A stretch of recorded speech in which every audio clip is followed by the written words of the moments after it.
New York City, the city that never sleeps. Unless you're a New York Rangers player. And guess what, Rangers fans?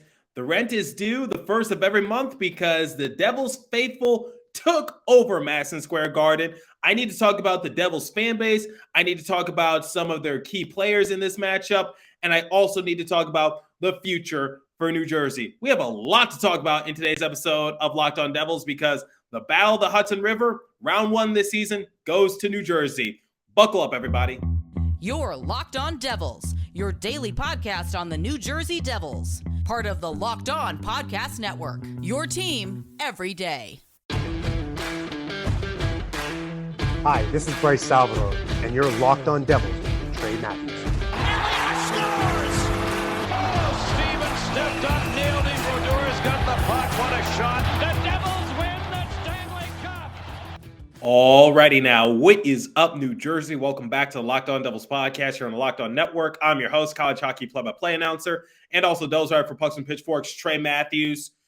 So the New Jersey Devils are on a win streak once again. They've won their third game in a row. And here's another lengthy win streak that no one's really talking about. The New Jersey Devils have won their 10th straight road win. So the fact that the New Jersey Devils can play so well away from the Prudential Center is a great sign, and it just adds to their list of reasons as to why they're legitimate. So there's a lot to talk about in this game. We could talk about the slow start that the New Jersey Devils had because they didn't exactly do too well the first couple of minutes because the Rangers got out to a 2-0 lead, but the Devils were able to answer on back, and it's something that I preached about in the last episode. It's been something I've been talking about in a bunch of prior episodes. I remember Ryan Novozinski and Christy Flannery appeared on the show last week, and they also said that it's been evident that the New Jersey Devils just know how to rebound. So I think that's a big storyline that we could talk about in today's episode.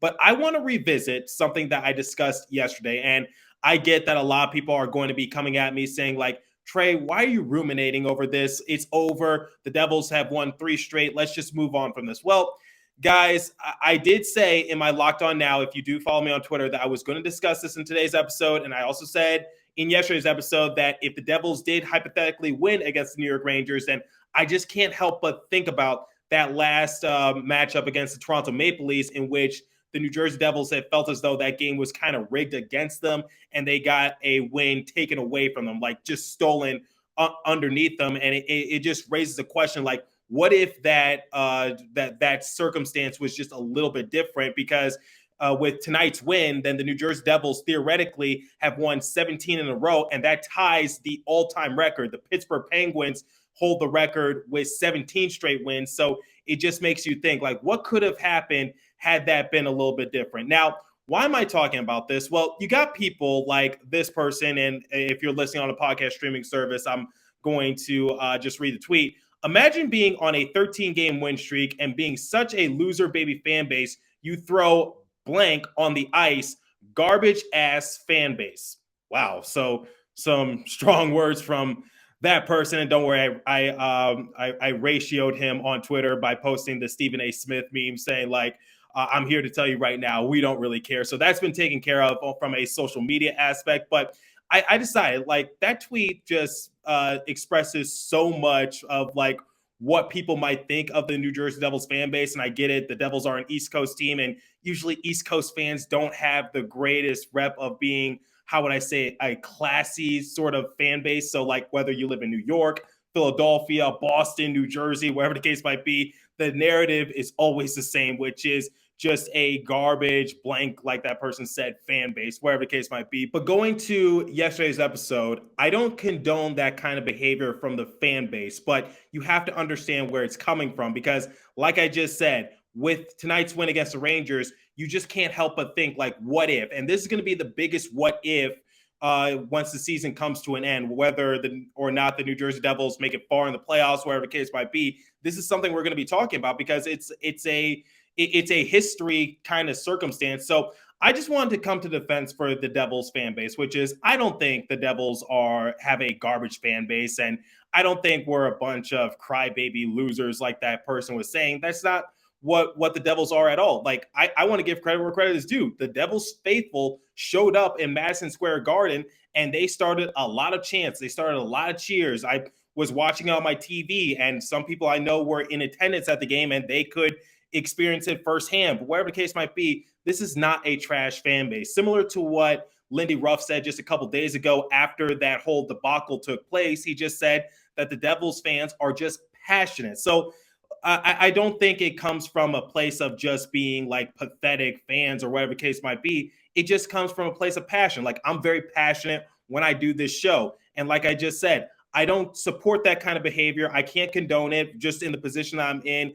It's really unnecessary for people to do that. But at the same time, I understand where the frustration comes from because I'm frustrated myself. But luckily, I have this show where I'm able to vent out my frustrations in a healthy manner. And like I said, guys, like, luckily nobody got hurt. But what if there was a friendly fire on the Devils side of things, which is someone tosses a beer can that was kind of full, you hit someone and they end up getting hurt or they get bruised, whatever the case might be, then you just essentially hurt your own team. So just responding to that person, the Devils do not have a trash fan base. And in fact, I'm very proud of this team. I'm very proud of how far they've come. I love the fact that the Devils fan base continues to show out. And I wanted to make that the focus of segment one because I felt like it was the appropriate time to do so, because the battle of the Hudson River, the New York Rangers versus the New Jersey Devils, that's one of our biggest rivalries of the season. That's something that we always have circled on our calendar. NHL Network knows about it because they aired it on their respective programming. So it's just like, this is a very big deal for Devils fans. And you guys showed out, going to Madison Square Garden, starting those chants, and basically just taking over and seeing Dougie Hamilton, because shout out to my buddy Jersey Joe. He basically said like, hey, the Devils fans, they're in New York and they're going to see Hamilton. Dougie Hamilton, not the play Alexander Hamilton, but wherever the case might be, it was just great to see. So once again, guys, I get where the frustration comes from because it's a history kind of thing. And like I said, I just can't but help and think about like what happened a few days ago against the Toronto Maple Leafs, because it just sucks that the New Jersey Devils, now they basically have to start over. But at the same time, they're on a win streak once again. They have this lengthy road win streak. So that's something we could definitely talk more about. But ultimately, guys, my main takeaways are simply this, which is the Devils were robbed. They were cheated. They were just taking a chance from making history potentially. And even though there's no guarantee that they would have won the game had maybe one of those calls went their way, I feel as though like it could have had this similar outcome the first time we played the Toronto Maple Leafs, because someone left a comment down below in the previous YouTube video and said like, well, you can't guarantee that the Devils were going to win against the Buffalo Sabres or the Washington Capitals, even if they did win against the Toronto Maple Leafs. Well, you are correct about that, but it's not out of the realm of possibility that it could have happened, because it actually did happen, because they beat the Buffalo Sabres 3-1, and the Buffalo Sabres, they were struggling up to that point. I don't know what their overall situation was going into the game, but I was made aware that they were at one point on a lengthy losing streak, because when Ryan Novozinski appeared on the show, he informed you guys that the Sabres were on an 8-game losing streak. And before yesterday's episode, I said that the previous 10 games for the Sabres, they were 2-8. And then for the Capitals, I felt as though Capitals have been struggling all season. And I just felt like this was another game that works into the favor of the New Jersey Devils. So the likely scenario was that the Devils would have won 3 straight against the Maple Leafs, against the Sabres, and against the Capitals. So once again, now we're in the situation where we're playing our big rival. We had a chance to make history, and unfortunately it was stolen from us. So once again, guys, I'm not trying to ruminate on it. I just wanted to give you guys credit for just showing out and just being the passionate fans that you are. So once again, I love passion. I love what everyone's been showing. I'm glad that you guys are showing more appreciation to my show as well. But let's not do something like that again, because if this was like a game like last year and that circumstance happened, I guarantee you nobody's going to act the way that they acted, because there was a lot at stake for the Devils, and it wasn't just a normal regular season game. There was a lot of history on line. It was the Devils aiming for that franchise record for a consecutive win streak, and they're also aiming for the NHL all-time record. So it's just like there was and given how they've been playing the last few games, it wasn't out of the realm of possibility for that to happen. So once again, just a big what if scenario. I always find these kind of intriguing. I usually wait till the off season to discuss things like this, but felt as though it was important to discuss it now. But my main takeaway for this first segment was that you guys have been fantastic, and please don't listen to what people like that person says, because we are not a garbage franchise. We are not a garbage fan base. We are not spoiled. He just didn't know the circumstance, and he just wanted to tweet recklessly, and that's what he gets. So once again, guys, let's just keep showing out the way we've been doing. Let's keep selling out the Prudential Center and just go from there.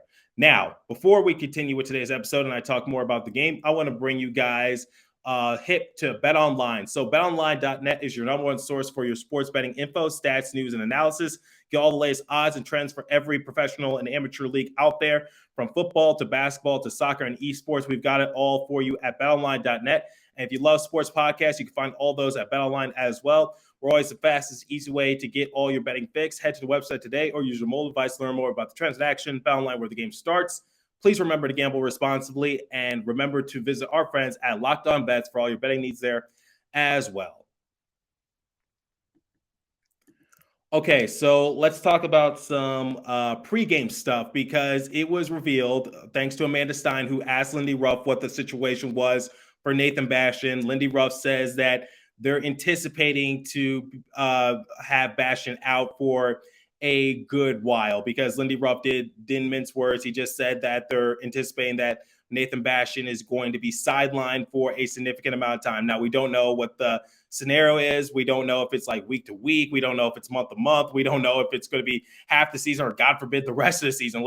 If I had to guess, I think his injury situation is similar to what happened with Jack Hughes' second game of the year against the Seattle Kraken last season, in which Jack Hughes was out for a few weeks and he didn't return to action until like late November, early December. So I anticipate for Bastian to be out for maybe 4 to 6 weeks, whatever the case might be, but not a doctor, not a team trainer. That's just my personal opinion. That's my guess. And obviously you got to factor in like recovery and rehab and things of that nature. So Nathan Bastian is out, but it's just next man up for the New Jersey Devils. And that's another thing that I loved in this overall game, because despite the New Jersey Devils getting off to a slow start to the game, they were able to rebound nicely. And the same goes for team personnel. So it was confirmed that Alexander Holtz and Kevin Ball were brought back up to the roster. And the thing about Alexander Holtz is, am I crazy, or was he originally given an assist at one point during the course of this game? It seems like the score sheet has written that off. But nonetheless, I anticipate some solid production from Alexander Holtz. So I said in the last episode that I anticipate for Fabian Zetterlund to play on the line with Miles Wood and also Michael McLeod, because Fabian Zetterlund has a similar game style to Nathan Bastian, so he can fill that void. But if you put someone like Alexander Holtz with Yegor Sharangovich and Jesper Boquist, then I think we could expect some solid production from Alexander Holtz. And speaking of Sharangovich, he netted 2 goals in this matchup against the New York Rangers. So one thing's why I want Alexander Holtz to be paired alongside with Yegor Sharangovich is because I think Sharangovich is really starting to find himself through as the season progresses. Because remember in that game against Toronto Maple Leafs, the first time we played them, in which Sharangovich was able to get the OT game-winning goal, I said that could be a turning point for Yegor Sharangovich. And ever since then, he's been putting up some very good production for New Jersey Devils. And that's what we want from someone like Sharangovich, who just gives us more depth and more scoring options. So far, Yegor Sharangovich has appeared in 23 games. He has 8 goals, 6 assists for a grand total of 14 points, and he has a plus-minus of +2. So if you need a comparison, last season in 76 games, he had 24 goals, 22 assists for a grand total of 46 points. But you do need to factor in that the Devils were injured a lot throughout the course of the year. Sharangovich was one of the few players who suited up in most of the games. So I anticipate for his numbers to go down just a little bit, but not to the extent of what it was just a few weeks ago. So Sharangovich is definitely stepping up his game, and I definitely believe that Sharangovich is ready to help out someone like Alexander Holtz. So while we're on the topic of Alexander Holtz and assisting, that's what I want to see from Alexander Holtz before he tries to search for some goals, because he did score the first goal of the year for New Jersey Devils against the Philadelphia Flyers. But the one thing I want from Alexander Holtz is just know your role, know how to help for your teammates and others, because that's what's going to help Alexander Holtz just show his true impact at the NHL level. He needs to take it bit by bit and step by step before I see what I've been seeing in Utica for Alexander Holtz. So once again, Alexander Holtz playing at this level, I think it's going to actually work out to the betterment of him, with Nathan Bastian being out for an extended period of time. So even though Nathan Bastian is crucial and has been a vital component for the Devils up to this point in the season, I still feel as though that Alexander Holtz and also Fabian Zetterlund, as proven in this game, because Zetterlund was able to also help Miles Wood and Michael McLeod on the third line this evening. I feel as though Nathan Bastian is still very replaceable despite him putting up great production for the Devils this season. Now, talking about the course of this game against the New York Rangers, what was the one thing that Christy Flannery was just preaching about in last week's episode, and something that I talked about in yesterday's episode as well? The Devils knew how to rebound. They knew how to bounce back. So when looking at the first goal that they gave up to Panarin, a lot of people were just like, okay, that's not a good start for New Jersey Devils, because Panarin scored like within the first 90 seconds of the game, and it was on a 2-on-1 situation. So the Devils had a lapse defensively. Unfortunately, Severson was just left in no man's land. It looks like Dougie Hamilton was slow to catch up to him. It also looked like that Dougie Hamilton was being held on to just a little bit. So I'm not sure if I'm the only one who realized that. But either way, the Devils were just left in a very vulnerable position. Then for Zibanejad, it was just wrong place, wrong time. And looked like that Vanacek didn't have full control of the puck, and it was just bouncing in front of him. And then who was the first one to crash the net? Who was the first one to get to the doorstep? It was the New York Rangers. And ultimately, the Devils were just behind them. And then the Zibanejad was able to just knock it on in and get it by Vanacek. So during the course of this game for Vitek Vanacek, I think this was the first time, or one of the rare times, where he looked a little flustered, and he looked very down on himself, because he was just like, I'm letting my team down. This doesn't usually happen. But the one thing that I like from Devils, I'm not sure if they just like talked to him during the course of these goal celebrations and just saying like, look, keep your head up. You got this. Keep going. I just loved the fight back from the Devils, because it didn't take them until period number 2 or period number 3 to start making some noise, because during the course of last year, if this was to happen, the Devils would have already lost this game. They would have lost this like 4-1 or something like that. They would have maybe scored when it was meaningless, and if they put up a valiant effort, doesn't really show up on the score sheet, and it's just too little too late, wherever the case might be. But no, they were able to answer on back. Tomas Tatar scored thanks to Brad and Heischer assisting on his goal. Then Yegor Sharangovich, once again, he's been hot. And I want to talk about period number 2, because Jack Hughes, he is just on fire right now. 5 goals in the last 3 games. So it's kind of funny how this is kind of working for the New Jersey Devils. So when the season first began, we were talking about Jesper Bratt and his overall great production, like his great start to the season and his point streak to open it up that broke a franchise record. Then we talked about Nico Hischier and him just blossoming right in front of our eyes, being the captain that we knew he was capable of doing, his clutchness, wherever the case might be, his also respective point streak. But we need to start talking about Jack Hughes, because now it is Jack Hughes' time to shine for the Devils and just take the spotlight. So last week for Jack Hughes, he had 6 points. So we're talking about 4 goals, 2 assists, and his production is just soaring right now. And something that I want to talk about as the season progresses is the possibility of Jack Hughes, Nico Hischier, and Jesper Bratt, all 3 of them making the all-star team, because given how good their production has been, and given how each and one of them has been given a respective spotlight during the course of this year, I don't think it would be out of the realm of possibility for that to happen, especially if the Devils continue to be first atop of the NHL, not the Metro, the NHL. Now, I get it. The Boston Bruins have played 2 less games than the Devils, but still, I would have never anticipated that late in November, going into December, that the New Jersey Devils would be first in the NHL. I did not anticipate this at all. So if the season were to end right now, they'd be President's Trophies winners. And this is just amazing to see. And I just love the overall determination. I love the overall effort. And this has just been a great showing against the New York Rangers. And the Devils just knew how to step up their game when it mattered most. And I just loved what I saw every moment. John Marino, once again, making a few big defensive plays, and just the fight back, the determination, and just Jack Hughes stepping up his overall game. It's been some sort of phenomenon in Newark, New Jersey. And just to do it on the big stage like Madison Square Garden against one of our big rivals, and just what it meant to the Devils organization, what it meant to the fan base.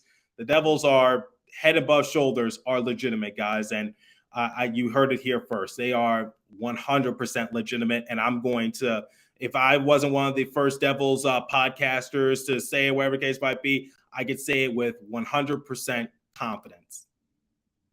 So something I want to start doing more regularly on this podcast is maybe react to some tweets in the third and final segment, because I like reacting to tweets in general. So why not make it a segment and basically give you guys my opinion? And then once again, if it's a game recap like this, I'll react to a tweet and then give you guys the final stats and my overall just grading of how the Devils perform. So this person, Devils Mustang, says, let's talk about Miles Wood. Missed almost all of last season. A lot of question marks surrounding him over the summer. Was seen as expendable by many fans. He's now a key part of the fourth line in hockey and on pace for 20 goals. He's irreplaceable. So here's the thing about Miles Wood. Originally, it looked like that he scored, but it went in and out of the crossbar, and then Michael McLeod was able to find the puck and just bat it on in. So at first, I thought they were just going to credit it to Miles Wood, and I thought it was a late goal call, whatever the case might be, but nope. Michael McLeod was credited with the goal, and Miles Wood was credited with the assist, and Zetterlund also got the secondary assist. So once again, Fabian Zetterlund just providing that overall impact on the, I guess you could call it the FMW line now, since Bastian is out. But digressing a little bit, yeah, so it's something I've been preaching about. Miles Wood missed almost all last season. I felt like the Devils, they were kind of rushing him back.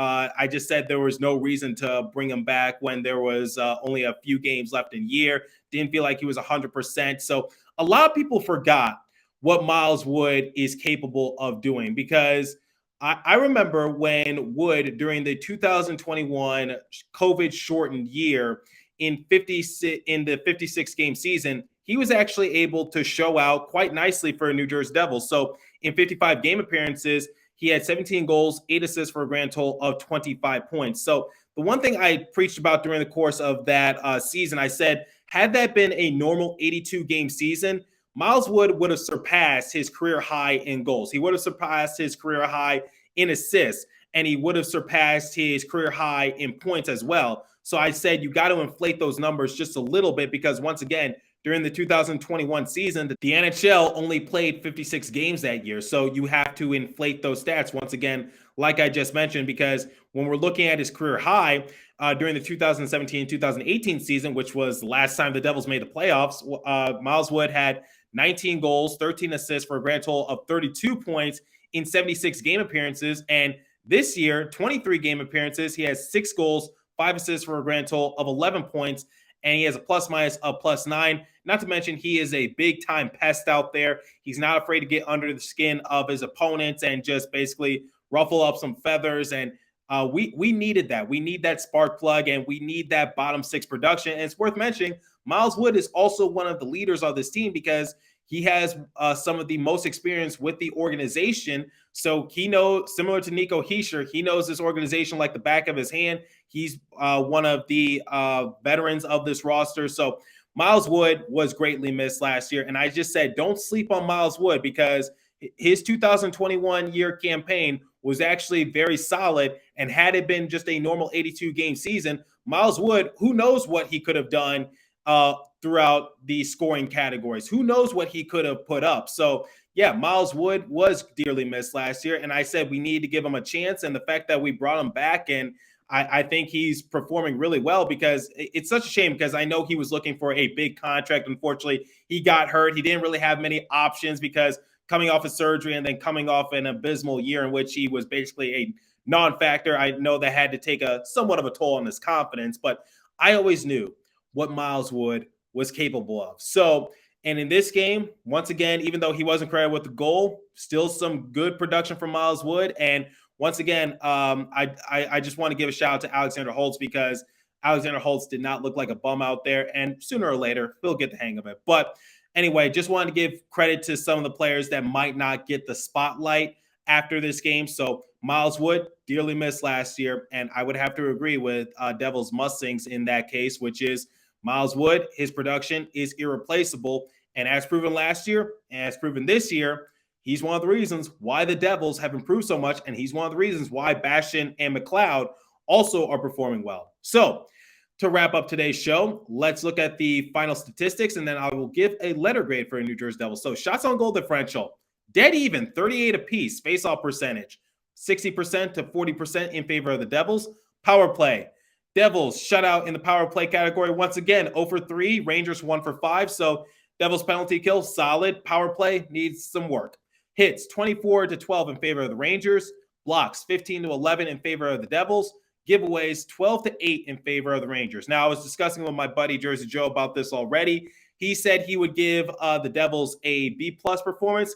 I'm going to give them a solid B because you can't come out the gate like that and come out flat-footed. But it was a good test for them because this was one of the rare instances in which the New Jersey Devils just they just came out the gates flat. They totally bobbled the puck in that case, and within the first 5 or so minutes, it looked like the game was already going to be decided. But the Devils were able to even it up in period number 1, and they scored 4 unanswered goals after giving up the first 2. So, and once again, Vitek Vanecek, he looked a little flustered, especially after giving up the third goal. He looked so frustrated because this hasn't really happened all that often this year. But I like the fight back from Vanecek. I like the answer on back from some of his teammates, and I just love the overall effort that the Devils showed in this game. So, once again, I would give them a B because the Devils have set the bar so high that it's going to be a little bit tougher for me to just say oh, you know what, they get an A just because they came out with a win. Nah, that's not.